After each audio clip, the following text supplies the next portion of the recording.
எல்லாருக்கும் வணக்கம். இன்னைக்கு பசும்பொன் முத்துராமலிங்க தேவர் அவர்களுடைய குரு பூஜை, அவருடைய பிறந்தநாள்.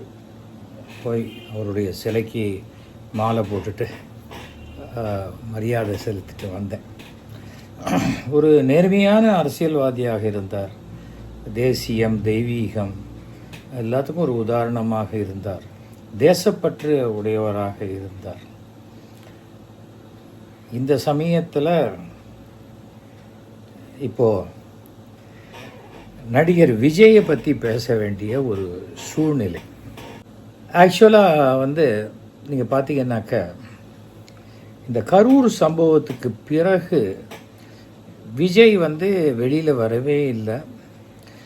நிறையா ஆனால் விஜய்க்கு பதிலாக அவரை சார்ந்தவர்கள், அவருக்கு ஆதரவாளர்கள்னு சொல்லி அவருடைய கட்சி அங்கீகாரம் பண்ணவங்களா இல்லையான்லாம் தெரியாது. ஆனால் அவர்கள் அந்த தாவேகா அந்த கட்சிக்கு ஆதரவு கொடுக்கக்கூடியவர்கள், இல்லாட்டா விஜய்க்கு ஆதரவு கொடுக்கக்கூடியவர்கள்.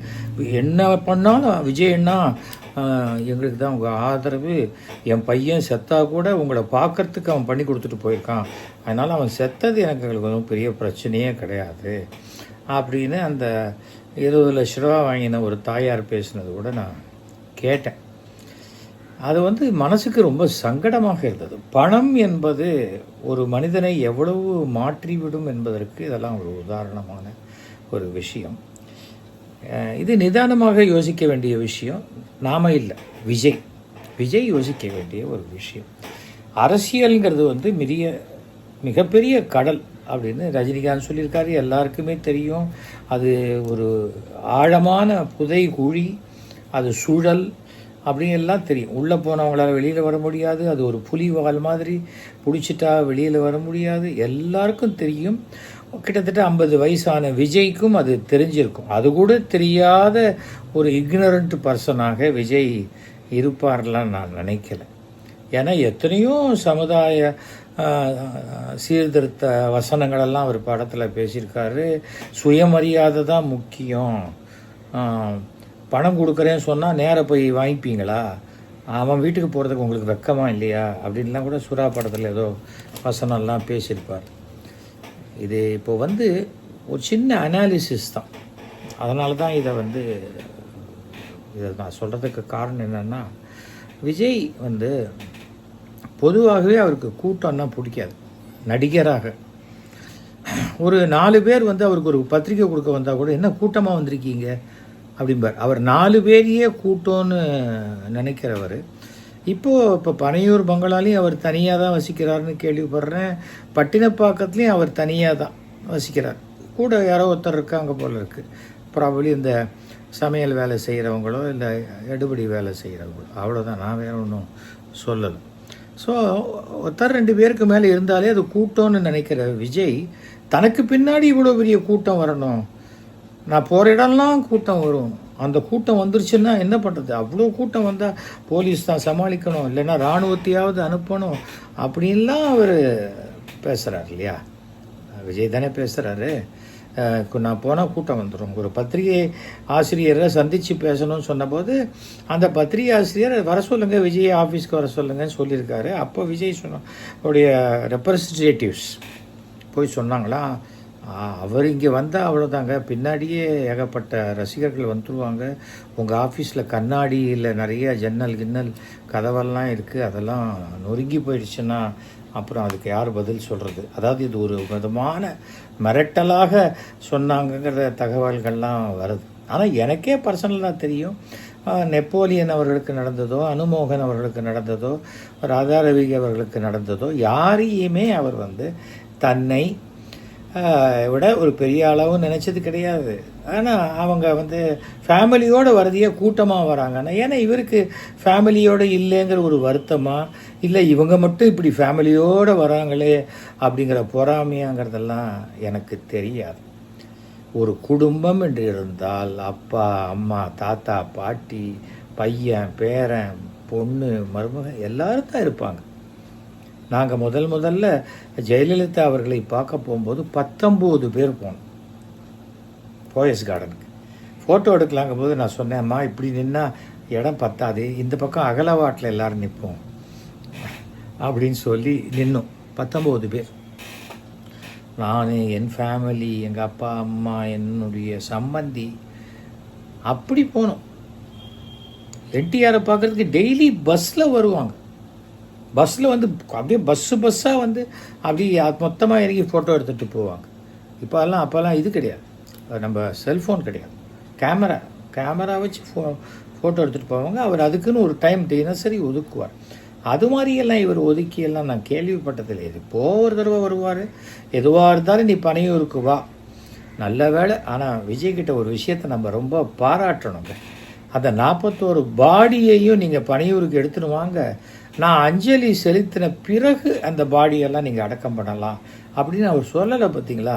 அதை நம்ம ரொம்ப பாராட்டணுங்க. நம்ம ஏன்னா 20 லட்ச ரூபா கொடுக்குறாருல்ல, 20 லட்ச ரூபா கொடுக்கும்போது அந்த பாடியை அப்படியே போட்டு வந்தால் கூட பரவாயில்லன்னு விஜய் நினைக்கலாம்.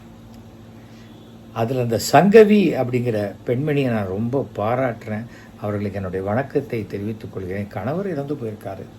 கணவர் இறந்து போகும்போது விஜய் வந்து ஆறுதல் சொல்லுவார்னு சொல்லியிருக்காங்க.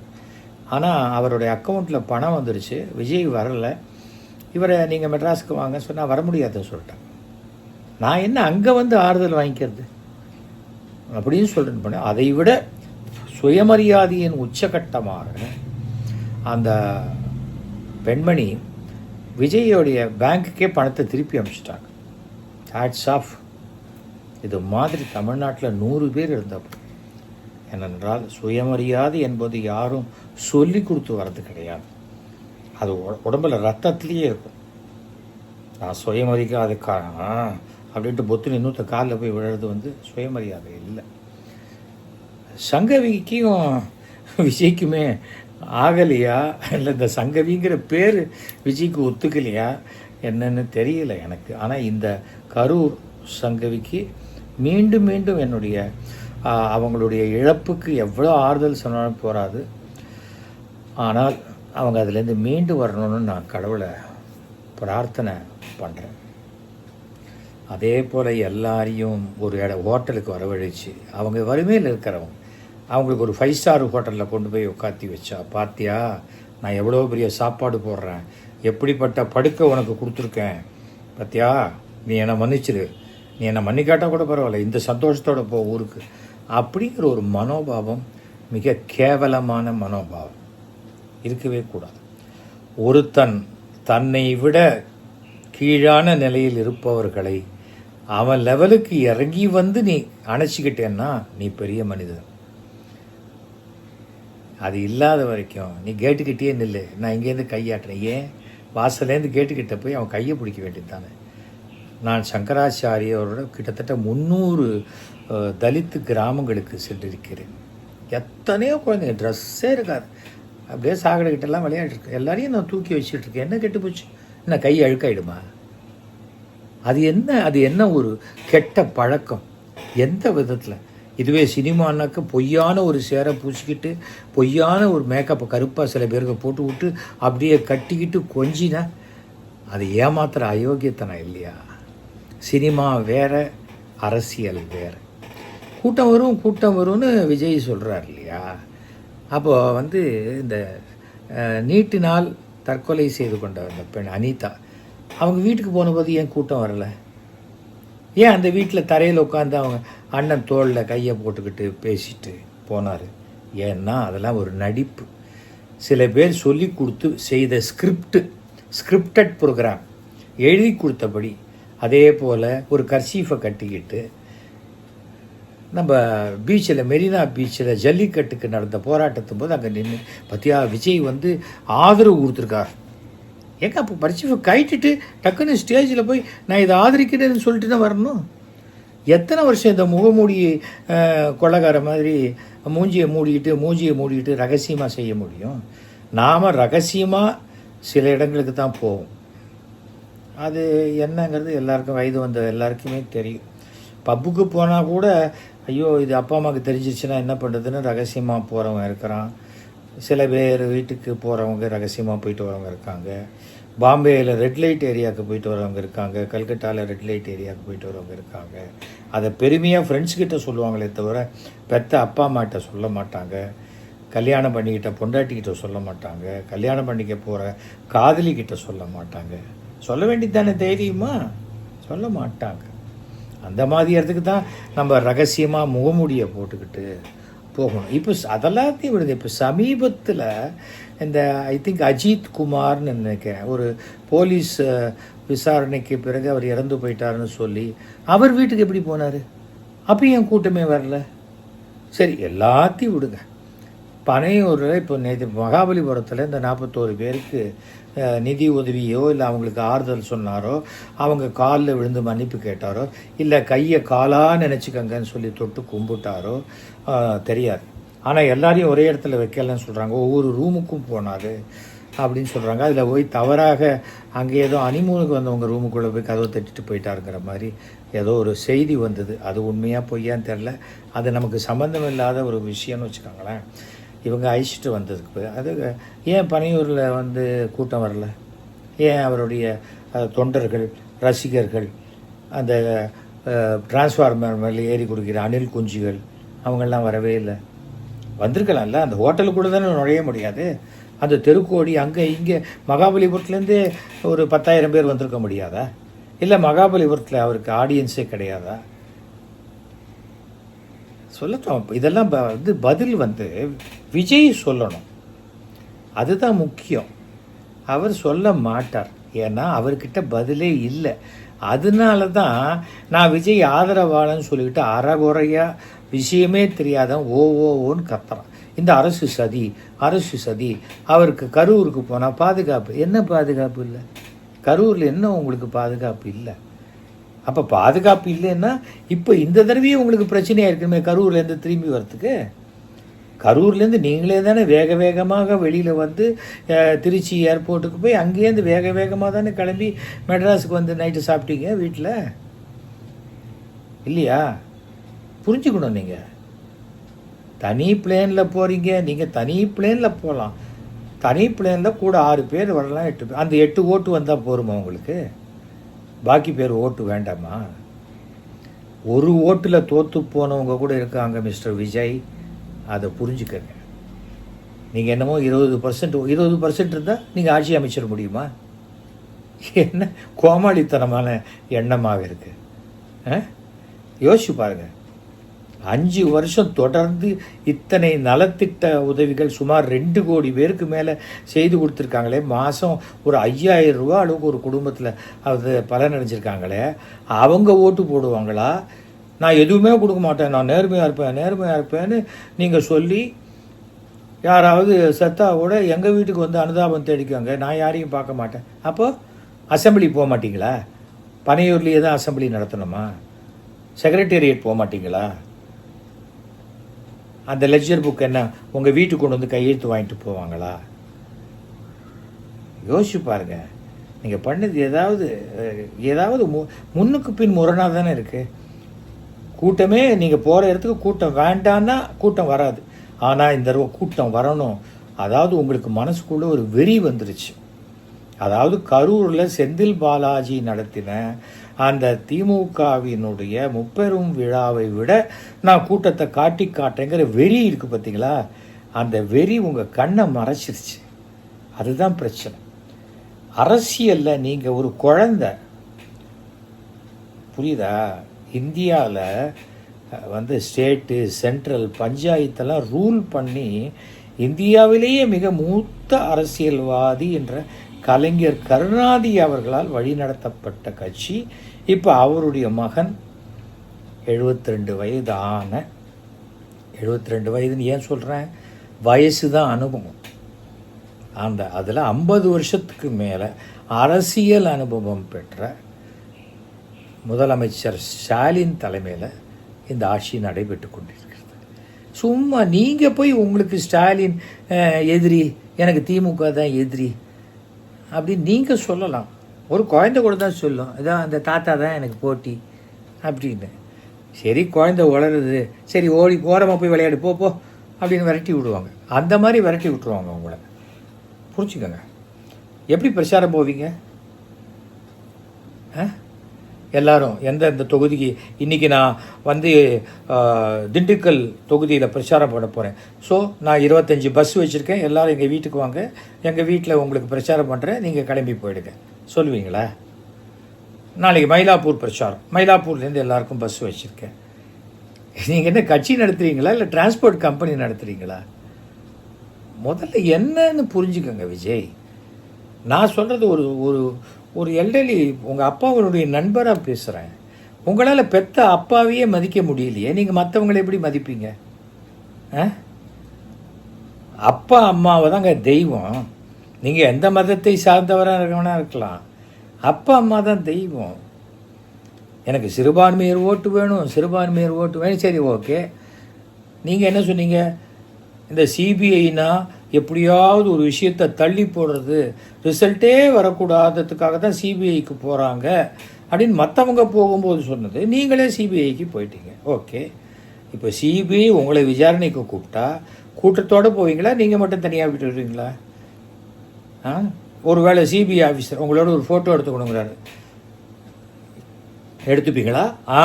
அந்த வேலையில் இங்கே பண்ணாதீங்க, அப்புறம் நான் அமித்ஷா கிட்ட சொல்லிவிடுவேன் அப்படின்னு அவங்கள மிரட்டுவீங்களா?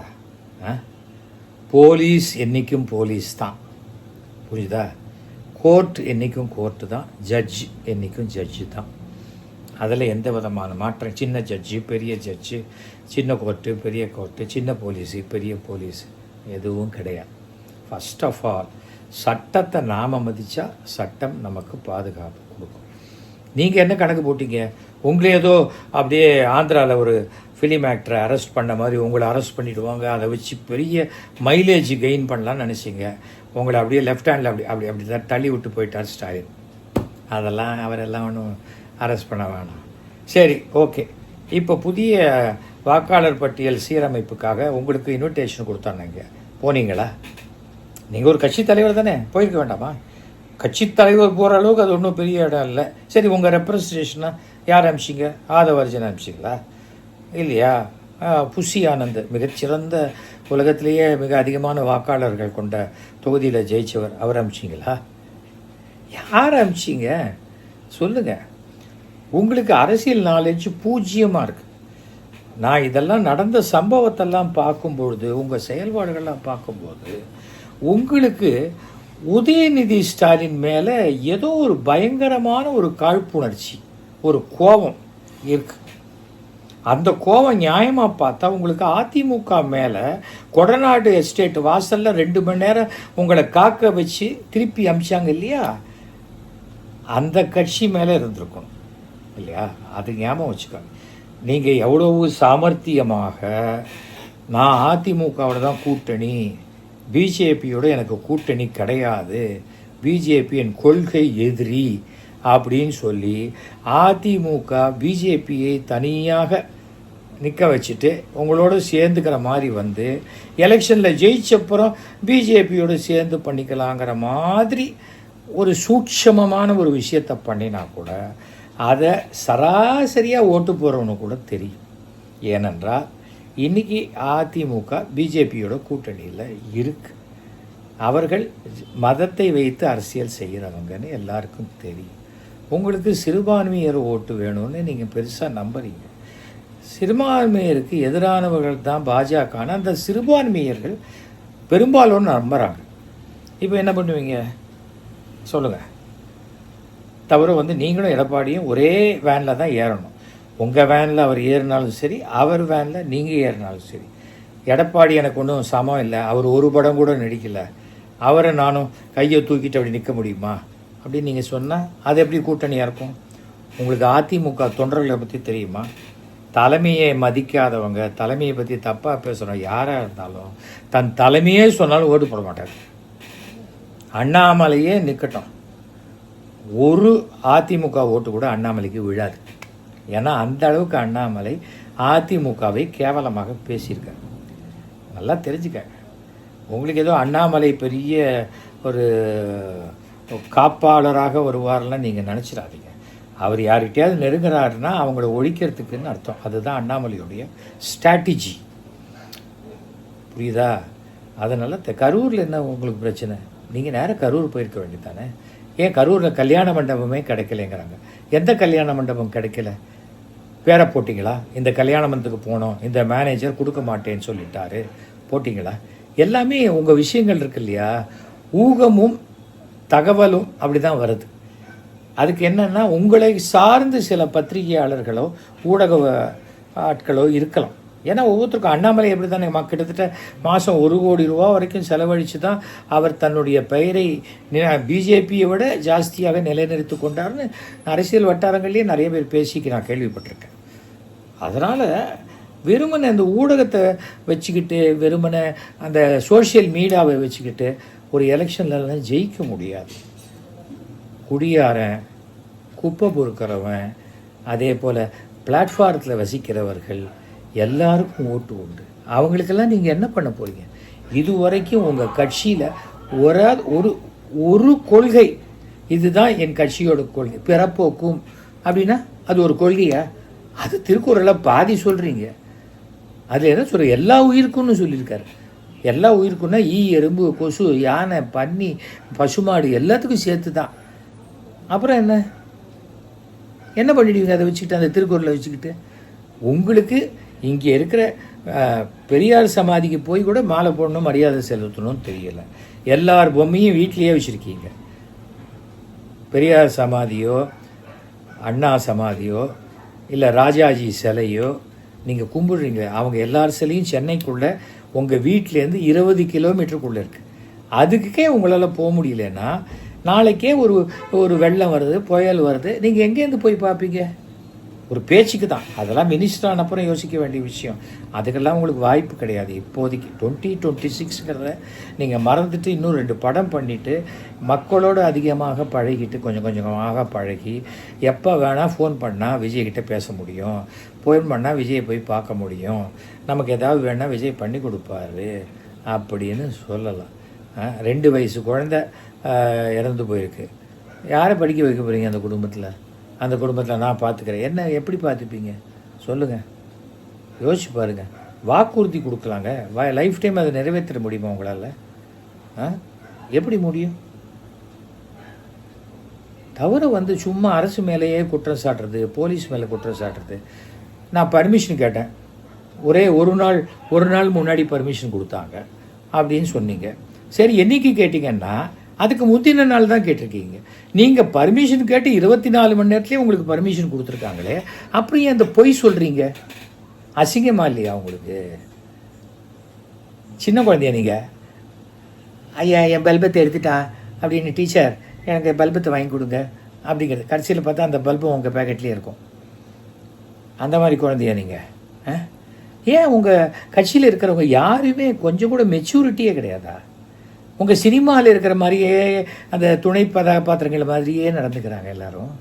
பட்டாஸ் பாலு, அறுமுகம், அந்த மாதிரி அதே மாதிரி நடந்துக்கிறாங்களே. என்ன சொசைட்டிங்கிறது வேறங்க. பெண்கள் ஓட்டெல்லாம் பொறுக்கிங்க மாதிரி நடந்துக்கிற யாருக்குமே போடவே மாட்டாங்க. நீங்கள் பார்த்துருப்பீங்களே, நிறையா கட்சியில் பார்த்துருப்பீங்க. நிறையா கட்சியில் ரவுடி, சாராயம் காய்ச்சறவன் அந்த மாதிரி நிறுத்துவாங்க. அதில் அது இல்லாத ஒருத்தனுக்கு தான் ஓட்டு போடுவாங்க. ஏன்னா இந்த ஆள் வந்துட்டா இன்னும் நமக்கு மோசமாயிடும் அப்படின்னு சொல்லி. கட்சிக்கு ஓட்டு போடுறதுன்னு ஒன்று இருக்குது, ஆனால் கட்சியை தாண்டி அந்த வேட்பாளருடைய குணத்தையும் பார்த்து ஓட்டு போடுறவங்க தான் ஜனங்கள்.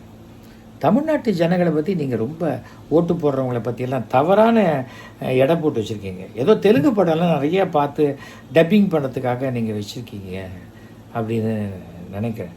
ஒன்றும் இல்லை, என்னுடைய 1000 உதை வாங்கிய அபூர்வ சிகாமணி நாடகத்தை பாருங்கள், இல்லை என்னுடைய நாடகத்தெல்லாம் கேளுங்க. அதில் நான் என்ன பொலிட்டிக்கல் சட்டையரை பண்ணியிருக்கேங்கிறதெல்லாம் உங்களுக்கு தெரியும். அந்த சட்டையருக்குள்ளே நீங்கள் வந்துடக்கூடாது. உங்களையும் சேர்த்து வச்சு சட்டையர் பண்ணுற மாதிரி வச்சுக்காதீங்க. நீங்கள் இன்னும் ஒரு கவுன்சிலர் கூட உங்ககிட்ட வரல, புரியுதா? அதெல்லாம் தாண்டி எம்எல்ஏ வரணும். விஜயகாந்தை கம்பேர் பண்ணிக்கிறீங்க, எம்ஜிஆரை கம்பேர் பண்ணிக்கிறீங்க.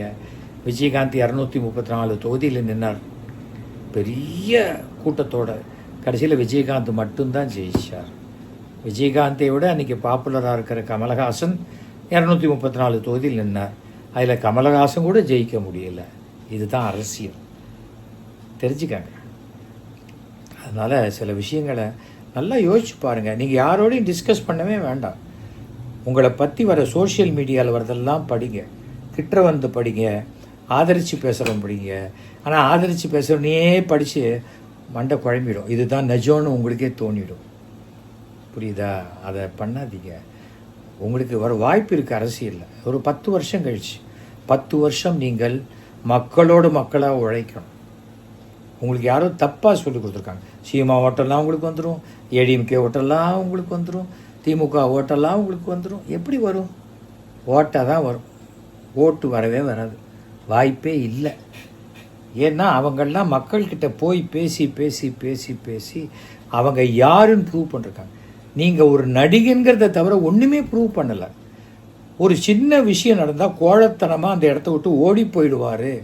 ஓடி போகிற ஒரு கோழை தாடியை வளர்த்துக்கிட்டு லேசாக சோகமாக இந்த படிச்சிருக்க எனக்கு மனசு சுக்கு தூரம் அந்த மாதிரிலாம் நல்லா நடிக்கக்கூடிய ஒரு நடிகர் எழுதி கொடுத்ததை அப்படி பார்த்து பார்த்து ஓர கண்ணால் பார்த்து நல்லாக படிக்கக்கூடிய ஒரு பிட் அடிக்கக்கூடிய ஒரு நல்ல நடிகர், அதெல்லாம் தெரியும். ஆனால் நீங்கள் ஒரு தலை சிறந்த இல்லை ஒரு தலைவனாக அரசியல்வாதியாக இன்னும் நீங்கள் உங்களை அடையாளப்படுத்திக்கலாம்.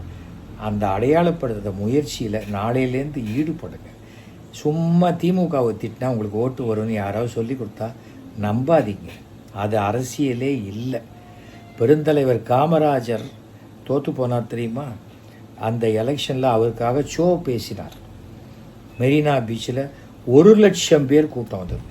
அதில் 40 பேர்லாம் சாகலை. எதுக்காக அவங்க சொல்கிறேன்னா, இந்த கூட்டம் வந்துருச்சு, கூட்டத்தை நெருக்கிட்டாங்க, அதனால செத்து போட்டாங்க, இது பண்ணிட்டாங்க. அதில் உங்கள் இதில் முட்டாள் மாதிரி ஒருத்தன் பேசுகிறான். செத்து போனவங்க யாருமே இந்த கூட்டத்துக்கு வந்தவங்க இல்லை, மார்ச்சொரியிலேருந்து பாடியெல்லாம் எடுத்துகிட்டு வந்திருக்காங்க. அப்படின்னா மார்ச்சொரியிலேருந்து எடுத்துகிட்டு வந்த பாடிக்கு தான் நீங்கள் 20 லட்ச ரூபா பணம் கொடுத்தீங்களா? அப்போது எல்லா ஹாஸ்பிட்டல் மார்ச்சரியிலேருந்து பாடி வெளில வந்ததுன்னா நீங்கள் அந்த குடும்பத்துக்கு 20 லட்ச ரூபா அனுப்பிச்சிடுவீங்களா? முதல்ல உங்களுடைய தொண்டர்கள் பேரில் சுற்றுறாங்களே தற்குறிகள், அவங்கள பப்ளிக்கில் வந்து பேசாமல் இருக்க சொல்லுங்க. புரியுதா? Don't open your mouth and show your ignorance அப்படின்னு சொல்லுவாங்க. வாயை திறந்து உன்னுடைய முட்டாள்தனத்தை வெளிப்படுத்தி விடாதே அப்படின்னு அர்த்தம். அதை உங்கள் தொண்டர்களுக்கு நீங்கள் சொல்லுங்கள். ஏதோ டிவி கிடைக்குதுன்னு அங்கே போய் 4 பேர் அசிங்கப்படுத்துகிறாங்க, அதை வாங்கிட்டு வரீங்க. அந்த அசிங்கம் முழுக்க அவங்க அடிக்கிற சேரு முழுக்க அது உங்கள் மூஞ்சியில் அடிக்கிறாங்கன்னு நீங்கள் புரிஞ்சுக்க. எல்லாத்துக்கும் நான் இவ்வளோ தூரம் ஒரு அக்கறையோடு நான் பேசுகிறேன்னு காரணம் என்னென்னா, அரசியலுக்கு யார் வேணால் வரலாங்க, ஒரு பிரச்சனை கூட கிடையாது. புரியுதா? அரசியலில் யார் வேணால் வரலாம். ஆனால் நாம் வருவதற்கு நம்மளை தகுதிப்படுத்தி கொள்ள வேண்டும். நான் நடிகன்கிறதுனால அரசியலில் வரல. மயிலாப்பூர் தொகுதியில் எந்த வேலையாக இருந்தாலும் யார் ஃபோன் பண்ணி கேட்டாலும் ஃபோனில் கான்டாக்ட் பண்ணி கேட்டால் செய்து கொடுக்கக்கூடியவன் எஸ்வி சேகர்னு எலெக்ஷனுக்கு முன்னாடியே தெரிஞ்சதுனால தான் நான் வந்தேன். ஒரு கட்சியிலேயே நின்று சுயேட்சையாக நின்னெல்லாம் நான் ஜெயிக்கிறேன். மயிலாப்பூரில் 2,50,000 வாக்காளர்கள். நான் அதில் கிட்டத்தட்ட 1,00,000 பேருக்கு என்னுடைய செல் நம்பர் தெரியும். உங்களை தொடர்பு கொள்றதுக்கு என்ன நம்பர் கொடுத்துருக்கீங்க? எதுவும் கொடுக்கல. எல்லாத்தையும் யோசிச்சு பாருங்கள். ஓகேயா? சும்மா உதயநிதியோடு உங்களை கம்பேர் பண்ணிக்கிறது, இல்லை ஸ்டாலின் அவர்களோடு உங்களை கம்பேர் பண்ணிக்கிறதெல்லாம் ஏன்னா ஊர்க்குருவி உயர உயர பறந்தாலும் பருந்து ஆகாது அப்படின்னு தான். இந்த காக்கா கழுகு கதையெல்லாம் நீங்கள் கேள்விப்பட்டிருப்பீங்க, பதில் கதையெல்லாம் சொல்லியிருப்பீங்க. அதெல்லாம் யாருக்குன்னா இந்த சினிமா ஆடியன்ஸுக்கு, ஆடியோ லான்ச்சுக்கு வேணால் சரியாக இருக்கும், அரசியலுக்கு சரியாக வராது. நான் சொன்னதெல்லாம் யோசிச்சு பாருங்கள். என்றைக்காவது உங்களுக்கு நான் பேசுனது கரெக்டு அப்படின்னா நீங்கள் முன்னாடி கில்லி டயத்தில் நான் உங்களை பாராட்டுறதுக்கு எனக்கு ஃபோன் பண்ணி சொன்னீங்க இல்லையா, அதே மாதிரி எனக்கு மட்டும் ஃபோன் பண்ணி சொல்லுங்கள், பப்ளிக்காக சொல்ல வேண்டாம். இருந்தாலும் உங்களுக்காக நான் சொல்கிறேன். 9841023545. ஓகேயா? மீண்டும் சந்திப்போம். All the very best. மனசு திடமாக வச்சுக்கோங்க. ஆண்மையுடன் நம்ம எல்லா சவால்களையும் ஃபேஸ் பண்ணணும். சோடா பாட்டில் வீசுறது, பாம்பை உள்ளே விடுறது, கூட்டத்தில் கல்லால் அடிக்கிறது, எல்லாத்தையும் தாண்டி தான் எல்லா கட்சியும் மேலே வந்திருக்கு. அதனால் நீங்கள் மட்டும் அப்படியே சொகுசு கட்டியில் உட்காந்துக்கிட்டு இந்த கேட்பரிஸ் விளம்பரம் மாதிரி நேராக போய் சிம்மாசனத்தில் உட்காரணும்னு ஆசைப்பட்டீங்கன்னா அதுக்கு ஒரே வழி தான் இருக்குது. 2 தூக்க மாத்திரையை போட்டு தூங்கினீங்கன்னு வச்சுக்கோங்க, கனவுல உட்காந்துடலாம். மற்றபடி வாய்ப்பே இல்லை ராசா. ஓகேயா? நன்றி, வணக்கம்.